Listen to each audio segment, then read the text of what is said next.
If we were to take ice out of a freezer and warm it up to melt it, we know that would require energy. But what if we took ice out of a freezer, melted it, turned it into liquid water, continued heating it until it boiled, and then continued heating the steam after that? Could we calculate how much energy must be absorbed during that entire process? Let's try to do that calculation today.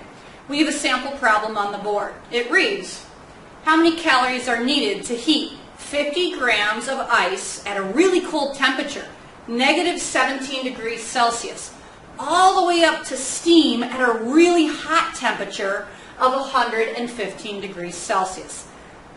There's several factors that we have to consider.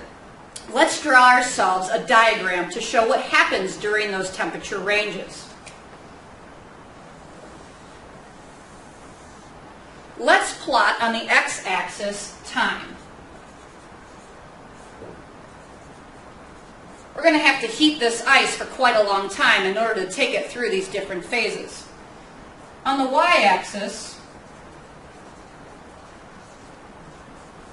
let's plot temperature in degrees Celsius.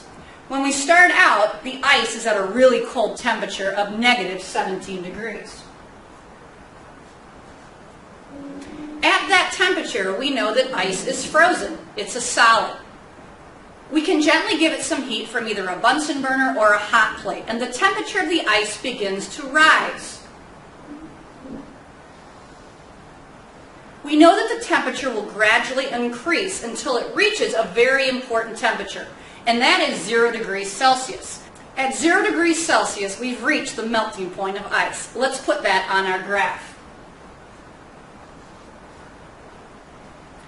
When we reach 0 degrees and the ice begins to melt, it goes through a phase change. At a phase change, the temperature stays the same until all of the solid has turned into a liquid.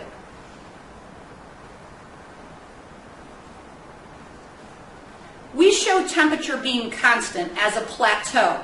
The temperature is not changing at all until all of the solid has turned into a liquid. At this point, the liquid water begins to heat up.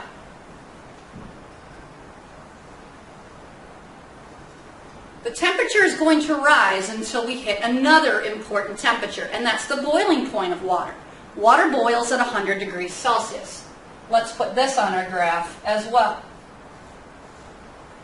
So at 100 degrees Celsius, we expect the liquid water to turn into water vapor or steam. Once again, we see the plateau. When all of the liquid water has turned into a gas, if we could contain that gas and continue to heat it with either a Bunsen burner or some other means, the temperature of the water vapor would begin to rise again.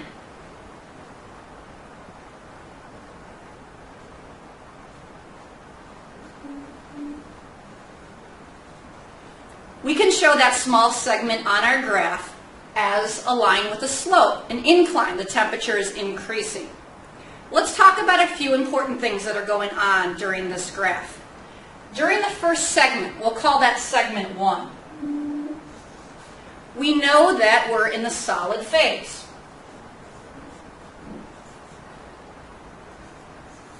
During segment 2, the solid is melting into a liquid. The temperature remains constant until all of the solid has melted into a liquid. Once we reach this point, now the liquid water can increase in temperature again. During phase 3, the temperature is increasing. We know that also means that the molecules are beginning to move faster and faster, because as the temperature rises, the molecules have more kinetic energy, which means more motion. So we can write that phase 3, or part 3 of this line, is in the liquid phase. Now we hit 100 degrees, and at 100 degrees, we plateau again. We know that the liquid water begins to change into steam.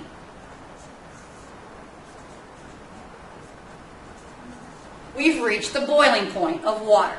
When all of the water has turned into steam, that would be this point at the very end of the plateau. Now the temperature begins to rise again. We'll call this small segment number 5, and we know that we have steam or water vapor. In other words, it's in the gaseous state. So we have 5 different parts of this graph, and we know that heat is being added to the system the entire time.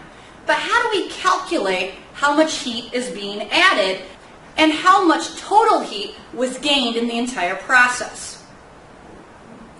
During step 1, we can use the equation heat equals mc delta T to calculate the amount of heat absorbed by the solid ice.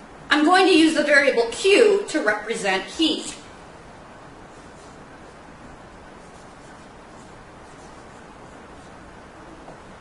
In this example, we had 50 grams of ice.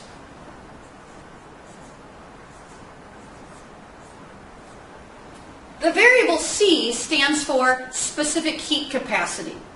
If we look in a textbook, we can find out how much energy must be added to 1 gram of ice to get the temperature to rise by 1 degree Celsius. The specific heat capacity of ice is 0.50 calories per gram degree Celsius. That's not a value that you're expected to memorize. You could always look that up in a textbook. So we're going to multiply by 0.50 calories per gram degree Celsius. Our next step is to figure out the temperature change that has happened within this small segment. Only the temperature change for segment 1. Delta T, in other words, T final minus T initial, can be calculated by looking at T initial is negative 17 degrees and T final is 0 degrees. So let's take the final temperature, which is 0, minus the initial temperature, which was negative 17. And we know when you subtract a negative number, it's the same as adding that number. So 0 plus 17 will end up being 17 degrees overall. Let's multiply these 3 variables together, and you end up with 425 calories. Keep in mind, that's for the first segment only. We have to determine the heat absorbed at all 5 parts of the graph. Now let's go on to the melting point. One might say, well, let's use mc delta T again. But there's a problem here. We know that the temperature is not changing. We're at a plateau. So if we tried to use delta T would give us a change in temperature of 0. Well, that means the heat absorbed would be 0. And we know that that's not true. Because during the melting point, what the molecules of water are doing, they're going from a very rigid structure where the molecules are merely vibrating to a structure where the molecules are very loose and weaving in and out of each other. Energy is being added to change their positions during this phase change. So what do we use when we try to calculate the heat absorbed during a phase change? It's a different equation. Heat is equal to the mass multiplied by what we call the heat of fusion.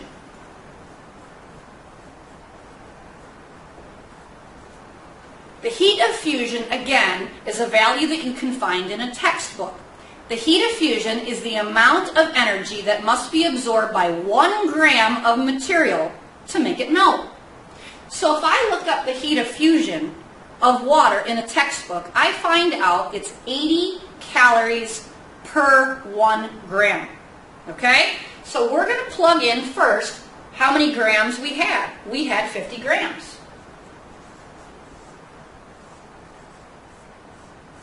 And the value for the heat of fusion, as I just said, is 80 calories per gram.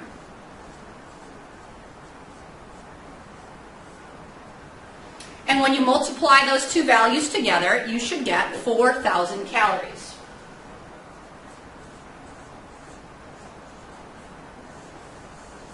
So during the plateau, during the phase change, 4,000 calories had to be absorbed by the ice to turn it into liquid water. No temperature change going on at all. Let's move on to the third part of the graph. You'll notice the temperature is increasing. The liquid is going from 0 degrees Celsius and heating up to a temperature of 100 degrees Celsius. If the temperature is rising, we can calculate heat by using mc delta T. Let's go ahead and do that. Q equals mc delta T. We still have 50 grams of water. The mass throughout this process is not going to change. 50 grams. C, the specific heat capacity of liquid water, is different than it was for solid water. Again, the specific heat capacity is something that you could find in a textbook. For liquid water, the specific heat capacity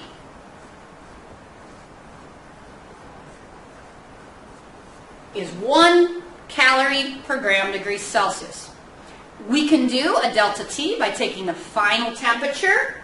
The final temperature is 100 minus the initial temperature of that line segment, 0 degrees Celsius. When you're calculating delta T, make sure it's for this segment only, not for the entire process. So again, T final, 100, minus T initial, which is 0 degrees Celsius. That's a total temperature change of 100 degrees. When we multiply those values together, we get 5,000 calories. Let's put it up top because we're running out of room.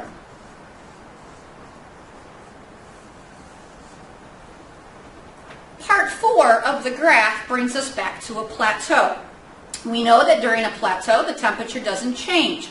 There has to be another way to figure out the energy that's absorbed by the liquid water to turn it all the way into water vapor, to turn it into steam.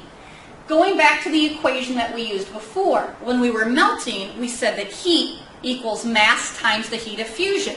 But the heat of fusion is the energy needed to melt a gram of ice. It's far more difficult to boil a gram of liquid water because you see the positions of the water molecules are dramatically changing. In liquid water, at this point, the molecules are still very close together, but moving and weaving in and out of each other. When we boil the gas, those water molecules are really changing positions. They're pulling away from each other. We know that water molecules are sticky. They're attracted to each other. So the amount of energy to pull them apart and create a gas is much greater than simply melting a gram of ice. The heat of vaporization for 1 gram of liquid water is 540 calories per gram. Notice that's much greater than the heat of fusion, which is 80 calories per gram. So let's try to calculate the heat of vaporization up top.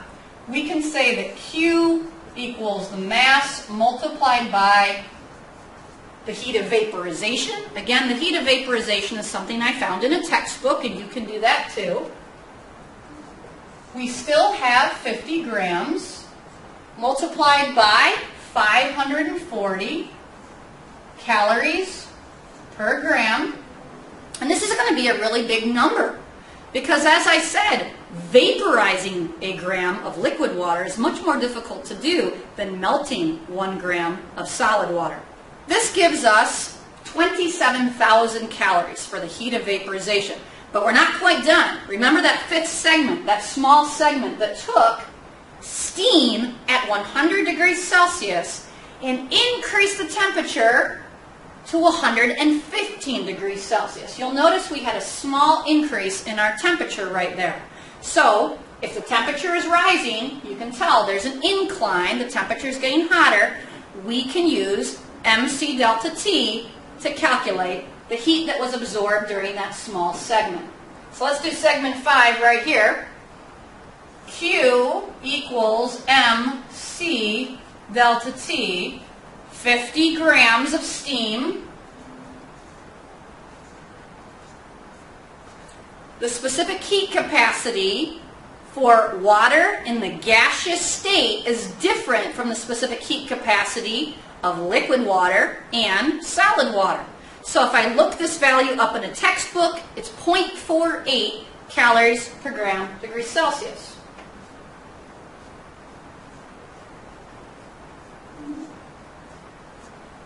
In terms of delta T, let's figure out the final temperature. The final temperature at the very, very end of the graph, 115, minus the initial temperature of that segment. When we started right here, this was 100 degrees Celsius steam, and we had increased all the way up to 115 degrees. So T final, 115, minus T initial, 100.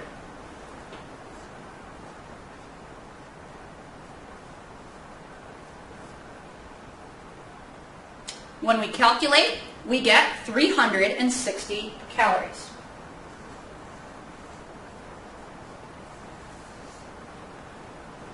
So what we've done is 5 different calculations because we had 5 segments of this graph that were different. We had the solid phase, and the ice was getting warmer. That absorbed energy. We melted ice. That took in energy in order to change the positions of the water molecules, which were really close together and just vibrating slightly, and turn it into liquid water molecules, which are moving all over the place. Going from liquid water at 0 degrees Celsius up to 100 degrees Celsius, the water got a lot hotter. The molecules gained kinetic energy, and they're moving very, very fast by the time they reach that point. It required energy to boil the water and turn it into steam. And finally, in that last segment, we have water vapor at 100, increasing in temperature to 115. So we know those molecules at the end are very far apart from each other, and they're moving very, very quickly. So we've got 5 different calculations. If we want to figure out how much energy did it take to go through the entire 5-step process, what do you think we would do? That's right. You have to add all 5 of the calculations together. So if we take the first, second, third, fourth, and way over here, the 5th, and we add all of them up, we can say Q total for the entire process was 36,785 calories of energy. In chemistry class, you might also be asked to convert calories into kilocalories. Well, that's a really easy calculation to do because there's 1,000 calories in 1 kilocalorie. So basically, if we end up dividing by 1,000, we can find out